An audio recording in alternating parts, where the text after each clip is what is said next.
Il est là en studio, Pierre Poilievre, le chef du Parti conservateur. Monsieur Poilievre, bonjour. Merci de l'invitation et joyeux Noël. Ben vous aussi, joyeux Noël. Joyeux Noël, ça s'en vient. Qu'est-ce qui vous amène à Montréal, d'abord? Des visites, je fais quelques entrevues, rencontrer des hommes d'affaires et des travailleurs, parler de l'abordabilité, l'enjeu de l'année. Les gens à Montréal, surtout, souffrent avec l'augmentation massive des loyers, le coût de l'épicerie après 10 ans des dépenses inflationnistes des libéraux. Et j'offre aussi de l'espoir que avec le contrôle des dépenses, réduction d'impôts et de taxes, on peut rendre la vie abordable encore. Je sais que c'est très important à Montréal, surtout avant Noël. On va revenir à l'abordabilité dans un instant. Mais je veux qu'on fasse un petit bilan de l'année. Oui. L'année 2025, là, quand ça a commencé, au mois de janvier, là, je vous le dis, j'aurais parié mes REER que vous alliez devenir premier ministre du Canada dans l'année. Non, mais pour vrai, là, c'était une certitude. Vous avez perdu. Vous n'êtes pas devenu premier ministre du Canada. Et la question que je me pose, c'est qu'est-ce que vous avez fait comme réflexion sur cette défaite-là? Ou vous vous êtes dit, moi, je vais devoir changer là, là et là? La première réflexion, on a reçu le plus grand nombre de votes dans l'histoire de notre parti. On a fait des grands gains, y compris au Québec. Il est possible toujours de faire mieux. Donc, il y a deux choses qui entrent en tête. Premièrement, les gens savent que je suis un batailleur. Mais je dois travailler pour les informer pourquoi et pour qui je me bats. Les gens le savent. Mais c'est pas juste le combat pour le combat. Je me bats pour la mère monoparentale qui a de misère à acheter de l'épicerie pour ses enfants. Je me bats pour le jeune couple qui veut fonder une famille, mais qui ne peut pas acheter une maison à 35 ans, malgré le fait qu'il travaille sans arrêt.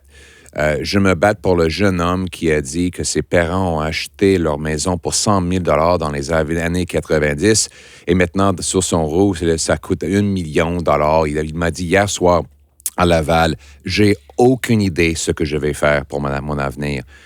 Je me bats pour la personne âgée qui doit choisir entre ses médicaments et manger à cause de l'inflation. Je me bats pour qu'ils aient plus de l'espoir. Et ça m'amène à ma deuxième point. Les sondages ont montré que dans les élections, on était le parti de l'espoir. Les libéraux avaient motivé leurs électeurs selon la peur. Moi, je pense qu'on devrait aller plus en profondeur avec l'espoir. On doit être le parti de l'espoir.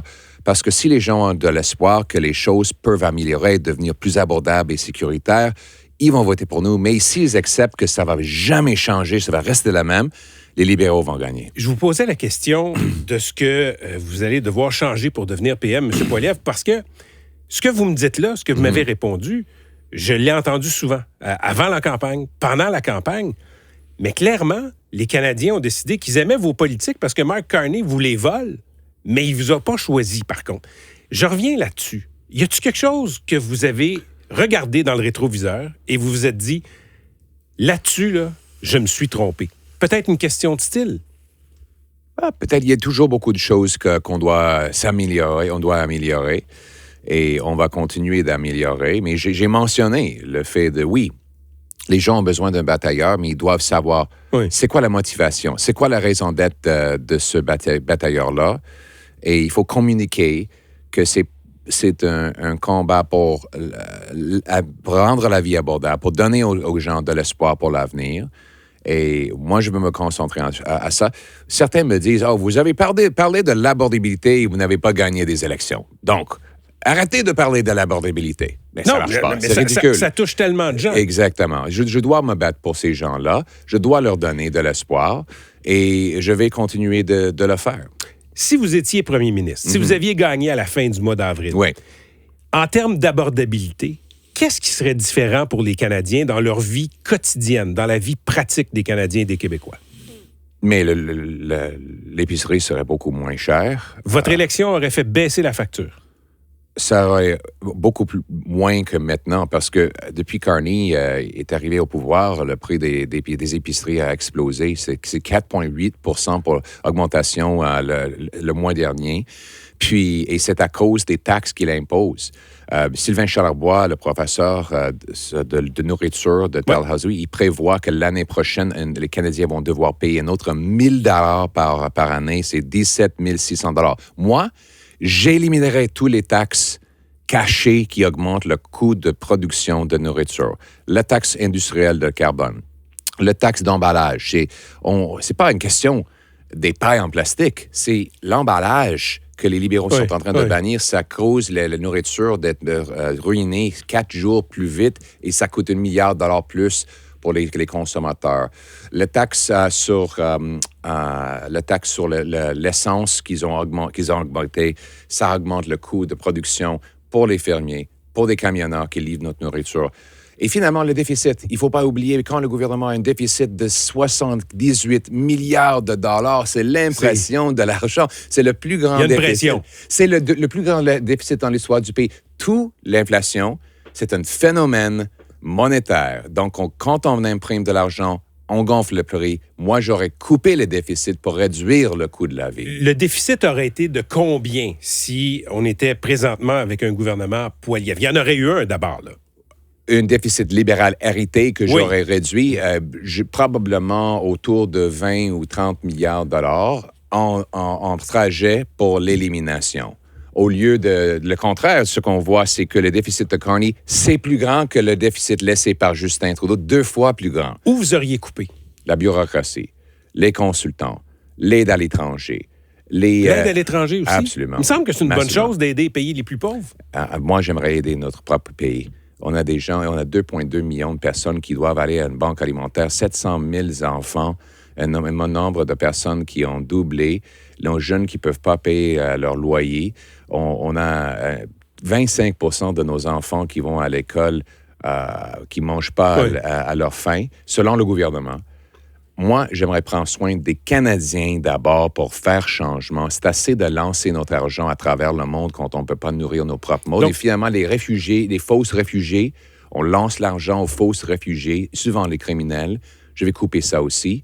Les gens n'ont pas le droit de venir ici, prétendre être réfugiés quand ils ne le sont pas et recevoir un grand chèque du gouvernement lorsque nos Canadiens ne peuvent même pas manger. Mais expliquez-moi comment vous feriez ça pour les réfugiés, parce que ils mettent le pied ici, on a des obligations internationales, on est censé les accueillir, et après ça, la vérification se fait pour voir si leur demande est légitime. Comment vous les empêcheriez, les faux réfugiés, entre guillemets, de venir au Canada? Il y a plusieurs façons. De un, on va dire que si vous n'avez pas déclaré être un réfugié dans le premier mois, après être arrivé, vous ne pouvez pas le dire. Le problème qu'on a maintenant, il y en a des millions de personnes qui sont venues comme étudiants, comme travailleurs de l'étranger, comme visiteurs. Et qui se déclarent réfugiés. Soudainement, 2-3 ans plus tard, on a des gens qui ont été arrêtés pour l'extorsion il y a quelques journées et ils disaient, soudainement, lorsque maintenant vous m'arrêtez, vous voulez l'envoyer chez moi, je suis maintenant un réfugié. C'est ridicule. C'est du BS total. Donc, s'ils étaient des vrais réfugiés, ils l'auraient déclaré. Deuxièmement, il faut expulser tous les criminels. Maintenant, il y a des juges qui font des sentences moins graves pour permettre aux visiteurs au Canada de rester ici. De ne pas perdre leur demande de citoyenneté. Exactement. Ça s'est vu dans l'Ouest, notamment. Les conservateurs ont proposé une loi pour dire il n'y a pas de discount, il n'y a pas de rabais pour des étrangers qui font la criminalité au Canada. Ils vont faire la sentence, ils vont mis à la porte. Je reviens à l'abordabilité. Oui. Okay? Je regardais le dernier sondage à Bacchus et vous l'avez dit, vous avez eu un record de pourcentage de vote à la dernière élection, record de vote de jeunes aussi. Oui. Et dans le dernier sondage, les jeunes, vous les gagnez encore une fois. Là où vous êtes moins populaire, c'est chez les 60 ans et plus. 31 % seulement. Avez-vous un problème avec les plus vieux électeurs? C'est un peu ironique, hein? Parce qu'on pense toujours que les conservateurs sont... D'habitude, oui. Non, c'est vrai. Je pense que le message que je dis aux retraités, c'est premièrement, on va vous protéger. On va protéger votre pension, votre santé et on va aussi vous permettre d'avoir des petits-enfants un jour, parce que souvent, je rencontre... Les jeunes ont de la misère à fonder des familles parce que c'est extrêmement cher, le coût de la vie. Exactement. C'est pas une vue de l'esprit, là. Et les parents, leurs grands-parents, les grands-parents potentiels, oui. Ils disent « Ah, j'aimerais avoir des petits-enfants, j'aimerais que mes enfants aient un bel avenir. » Mais ils votent pas pour vous.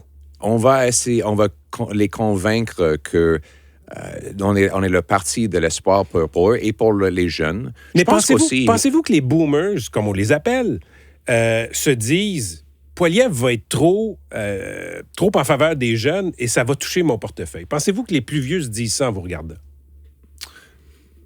J'espère pas, parce que les deux peuvent être gagnants. Ils n'ont jamais eu une division comme ça entre les vieux et les jeunes au Canada. On a toujours été un pays qui était capable de fournir une belle retraite aux plus âgés et un bel avenir aux jeunes. Donc, moi, je crois qu'on peut faire les deux en même temps. Mais c'est quelque chose dont j'aurais dû parler plus, c'est la santé. On a une politique qui permettrait d'avoir plus de médecins, parce qu'on a 20 000 médecins immigrants, 32 000 infirmières immigrants. Ils sont déjà ici. Qui ne peuvent pas travailler bien souvent. Moi, je propose de faire dans les professions exactement ce que nous faisons dans les métiers. C'est d'avoir une licence nationale volontairement reconnue par les provinces. Parce que ça dépend des provinces présentement, oui, la reconnaissance professionnelle. On a fait ça avec des mécaniciens et avec des électriciens. Pourquoi pas avec les médecins et les infirmières? Avec un test, avec nos standards, pour garantir que... Mais ça va ajouter des dizaines de milliers de professionnels médicaux pour nous permettre de réduire les listes d'attente. Donald Trump, parlons de l'éléphant dans la pièce. Il nous fait mal avec sa guerre commerciale. Quand Trudeau était là, c'était une dynamique. Carney est arrivé, c'est une autre dynamique. Il n'y a pas plus de résultats. Qu'est-ce que vous lui diriez si vous étiez élu premier ministre du Canada? Dans votre première conversation, là, d'abord, est-ce que vous attendez son appel ou vous l'appelez? Peu importe. Je n'aurais pas de problème de l'appeler. Et vous lui dites quoi? Les deux pays peuvent gagner ensemble. Mais Carney dit ça comme aussi. Des pays séparés et différents. Mais si le Canada a une économie plus forte, on va financer un militaire plus fort et ça va rendre les États-Unis et le Canada plus sécuritaires. Donc... Mais monsieur, je vous arrête. Carney dit ça. Mais Trudeau disait ça. Carney entre dans une position de faiblesse. Il bloque les pipelines. Il garde en place des il vient d'en ouvrir là, dans l'Ouest. Là. Il n'y a rien. C'est pas encore fait, mais il est favorable. Il n'y a même pas un feu vert. Il n'a même pas dit clairement qu'il favorise. Ça fait 8 mois qu'il est Mais la PM de l'Alberta semble satisfaite. Elle est satisfaite d'avoir que M. Carney a fait volte-face sur plusieurs règlements et taxes qu'il a appuyé auparavant, mais il n'a pas dit qu'il était pour... En fait, il a voté à la Chambre des communes contre un pipeline, et ça, c'est un vote pour la dépendance sur les États-Unis. Moi, je éliminerais les lois anti-développement des libéraux pour nous permettre de développer nos ressources et les vendre outre-mer, pas juste aux États-Unis. Ça nous donnerait la force de négociation avec les Américains. Moi, j'ai l'impression que les Américains, les Trumpistes, aiment juste pas le Canada. Ils prêchent le pouvoir. Ils sont plus gros que nous, puis ils vont nous faire plier. Convainquez-moi que si vous étiez premier ministre, cette attitude-là serait différente de la part de Trump. Il faut être clair. Personne ne peut contrôler Trump. Et ça, c'est... M. Carney a essayé de tromper les Canadiens en disant qu'il allait pouvoir, et je cite, gérer Trump et qu'il allait négocier une victoire. Il a fait exactement le contraire. Depuis son arrivée au pouvoir, les tarifs américains ont doublé sur le bois d'œuvre, ils ont triplé. En passant, les tarifs chinois et de l'Inde ont augmenté depuis l'arrivée au pouvoir de M. Carney. Et M. Carney n'a pas réussi à réduire même un seul tarif de l'étranger. Donc, le grand négociateur ne livre pas la marchandise après toutes ces grandes promesses. C'est pour ça, la seule chose qu'on peut contrôler, c'est de développer nos ressources, avoir les permis de construction le plus rapide dans l'OCDE au lieu de deuxième plus lente, ça nous permettrait d'exporter notre gaz naturel, notre pétrole, notre potassium et tous les autres biens qui nous permettraient d'être indépendants et souverains de tous les autres pays. Monsieur Poilievre, merci, mais avant de vous laisser partir, le temps des fêtes arrive. Je sais que votre épouse est québécoise. Comment ça se passe chez les Poilievres, le temps des fêtes? Ah, c'est tout mélangé. Il y a beaucoup de chansons, différentes chansons, anglais, français, des fois espagnol. Mais mon garçon a rédigé sa première lettre à Père Noël. OK. Et, français ou en anglais? En français. OK. Tout à fait en français. Il a chanté à l'école hier en français. C'est un petit francophone. Il ne parle pas un mot en anglais. Zéro, comme pas hello. Non, mais il doit parler un peu anglais. Zéro. Il comprend pas l'anglais? Zéro. Honnêtement, on lui parle en français, totalement en français. Mais écoutez... Et des fois un peu en espagnol, mais pas en anglais. Il va attraper l'anglais comme le rhume un jour. Évidemment. C'est clair, ça arrive. Ça s'attrape l'anglais. Ça m'inquiète pas, mais c'est un petit francophone. Joyeux Noël, Merry Christmas et Feliz Navidad. Feliz Navidad. Merci beaucoup. C'était Merci beaucoup. Pierre Poilievre, le chef du Parti conservateur du Canada.